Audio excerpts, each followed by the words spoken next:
Hace más de 30 años, que la Unión Soviética, el otrora país más grande del mundo, colapsó. Esto dio por finalizado un período de tiempo marcado por la rivalidad y el enfrentamiento entre dos visiones opuestas de sociedad, la Guerra Fría. El 25 de diciembre de 1991, el último premier soviético, Mikhail Gorbachev, ante amenazas de nuevos golpes de Estado y las múltiples declaraciones unilaterales de independencia, anunciaba públicamente su renuncia al cargo, acabando formalmente con la hoz y el martillo. En fin, todos conocemos cómo la Guerra Fría acabó, demostrando el fracaso absoluto del comunismo. Sin embargo, capaz alguna vez nos hemos cuestionado, ¿y si las cosas hubieran sido diferentes? ¿Y si en lugar del capitalismo, el socialismo hubiese resultado victorioso? En este vídeo, nos sumergiremos en un escenario contingente, en el cual podremos imaginar la caída del famoso telón de acero, pero en el sentido contrario. Soy Astra, y aquí te presento, ¿y si la Unión Soviética ganaba la Guerra Fría?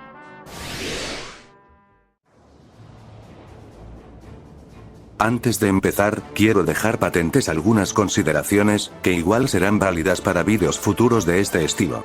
La primera, es que este metraje se trata de una ucronía.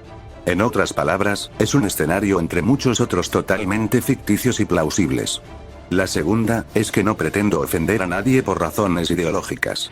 Este vídeo debe ser tomado, como simple entretenimiento abierto a debate, de parte de un aficionado a la historia.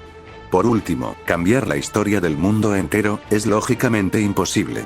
Habrá muchos detalles que no podré cubrir, o se me pasarán. Habiendo mencionado lo anterior, comencemos con un poco de contexto. Desde hace algunas décadas atrás, numerosas propuestas se han dado, para ejemplificar un resultado distinto del final de la Guerra Fría. No obstante, la realidad es que Estados Unidos venció después de todo.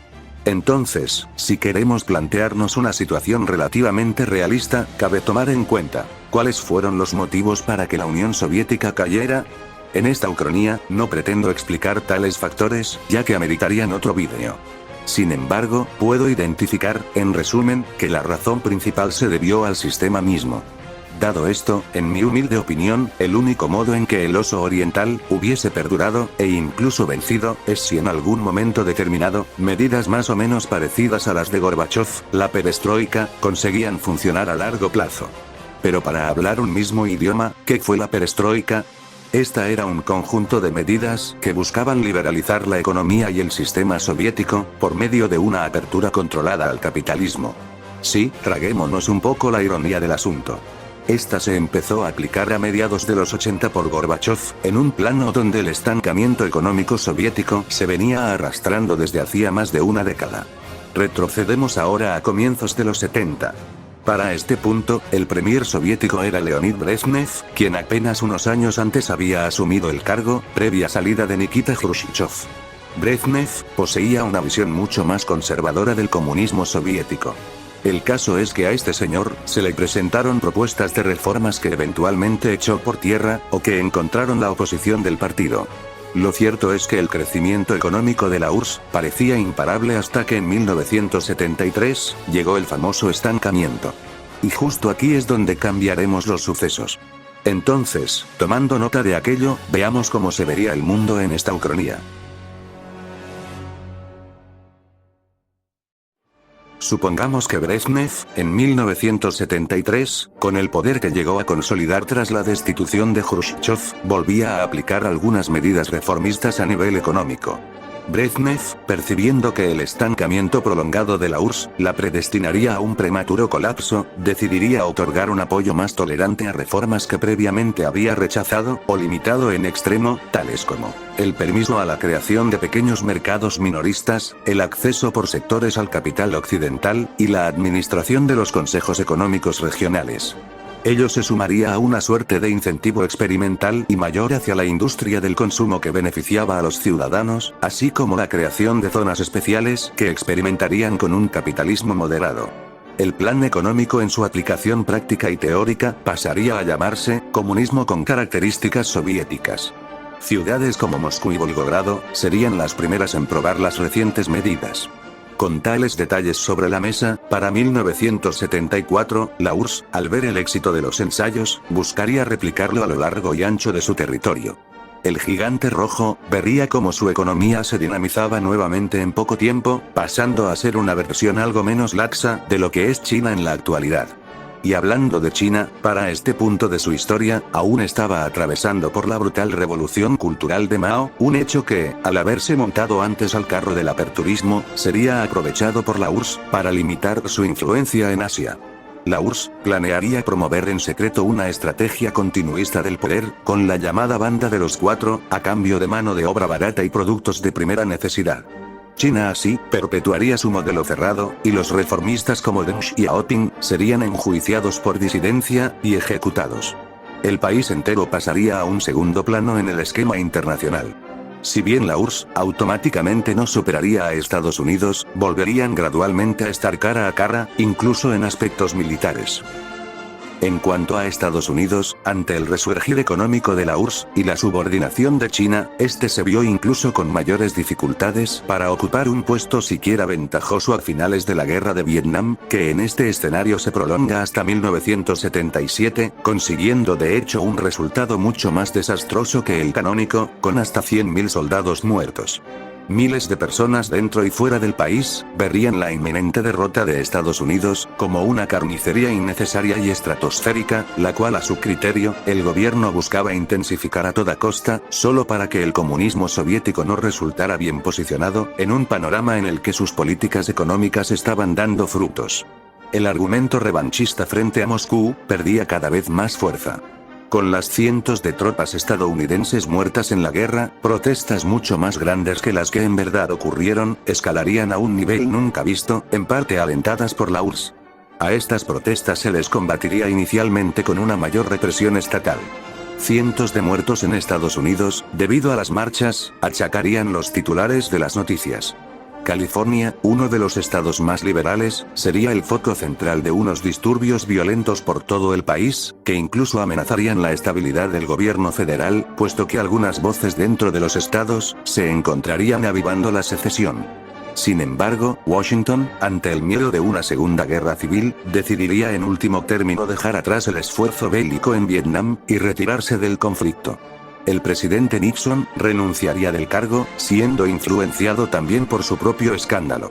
Las decisiones en paralelo no resultarían sencillas, ya que la cantidad de recursos destinados, y la desconfianza en las instituciones estadounidenses, acarrearon una profunda recesión.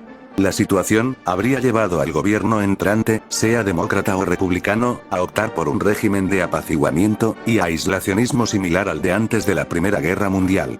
Bajo el estandarte de Estados Unidos primero, el gobierno centraría sus esfuerzos en subsanar a la población descontenta y manifestar un abandono progresivo de los aliados en Europa y Asia-Pacífico, pero no perdiendo por completo su zona de influencia más inmediata. La OTAN se debilita hasta volverse una organización impotente de facto. Bajo este marco, la URSS gana rápidamente influencia en el viejo continente, volviéndose el principal socio comercial de este, y promoviendo partidos con políticas más cercanas a las de Moscú. Esto sería más factible aún, ya que la Unión Europea nunca se habría formado.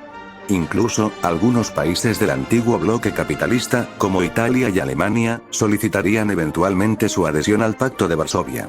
El muro de Berlín cae para permitir la entrada de ciudadanos del oeste al este. Corea del Norte aprovecha la ocasión e invade a su homólogo del sur, dándole a los Kim el control total de la península. La India no se avasalla ante la influencia soviética, pero sabe navegar entre relaciones cordiales con ambos bloques. Japón, estando rodeado, sucumbe en manos de un gobierno títere patrocinado por Moscú. El gobierno republicano en Taiwán es en poco tiempo anexado gracias a la alianza sino-soviética, logrando una reunificación artificial. La posterior victoria en Afganistán, que en esta realidad alterna igual empieza en 1978, no pasaría de ser una mera guerra de guerrillas de bajo perfil. Ante el fracaso del apoyo americano, este suceso favorecería el relato de la URSS como una especie de policía del mundo, en su particular lucha contra el terrorismo. En África y Medio Oriente, se buscaría una postura ambivalente entre los bandos, pero la expansión del brazo de Moscú provoca que casi todos los gobiernos pierdan la tentativa de ser autocracias islámicas. El Estado de Israel resulta depuesto frente a Palestina. A este punto también, casi toda Europa del Oeste, con la excepción del Reino Unido, España, Portugal, Francia y Suiza, que permanece neutral, se han unido al Pacto de Varsovia. Los 4 primeros países mencionados, forman una alianza, y una especie de paraguas nuclear, ante lo cerca de las fuerzas soviéticas en sus territorios. Para 1979, Estados Unidos, a la par que contempla la pérdida de su influencia global, pasa a ser la economía número 7 del planeta, detrás de la Unión Soviética, Alemania, Italia, Japón, India y China.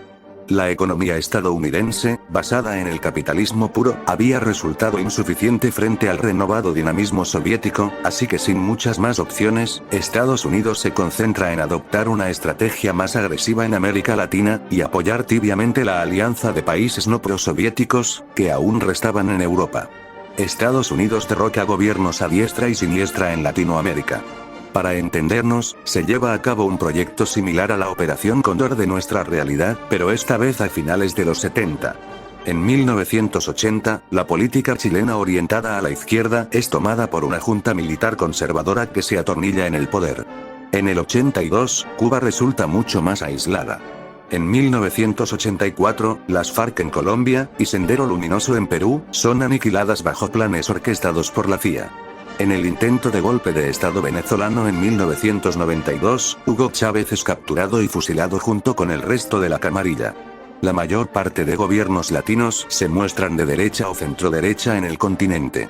Para 1990, en el ámbito tecnológico, la URSS, gracias a la permanencia de su modelo económico, se permite invertir fuerte y nuevamente en el ámbito de la industria informática, lo cual en nuestro mundo, tal vez remotamente hubiera ocurrido si el 12º plan quinquenal, concluía de modo positivo. Esto ocasiona que el desarrollo de los primeros microchips tengan la firma soviética.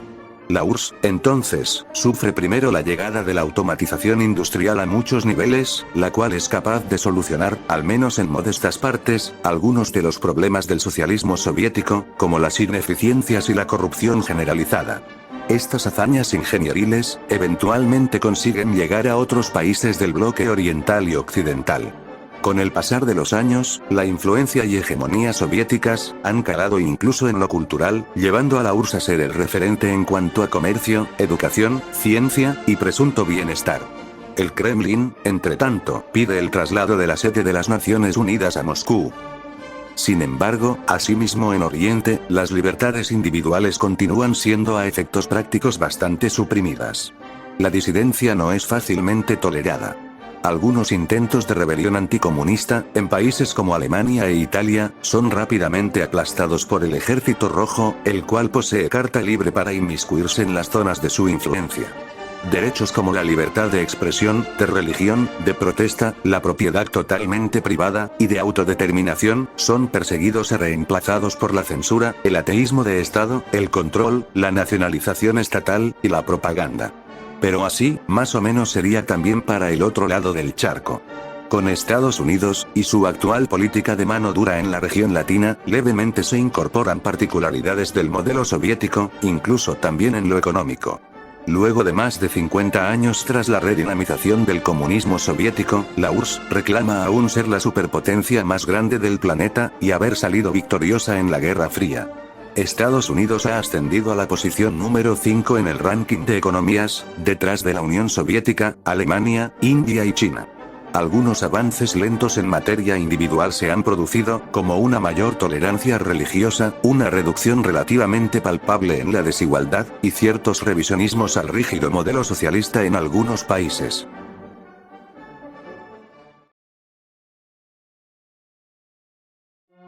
Para concluir, la Guerra Fría en esta realidad alterna, oficialmente no presenta un ganador obvio aparente, y se perpetúa.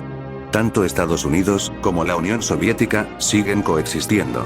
No obstante, la caída en desgracia del tío Sam, en los ámbitos político, militar, y sobre todo económico, han forjado una perspectiva de derrota, en el imaginario colectivo sobre Washington. La gente alrededor del mundo trata de imaginar una realidad diferente. ¿Acaso en algún momento el poderoso imperio soviético habría podido colapsar?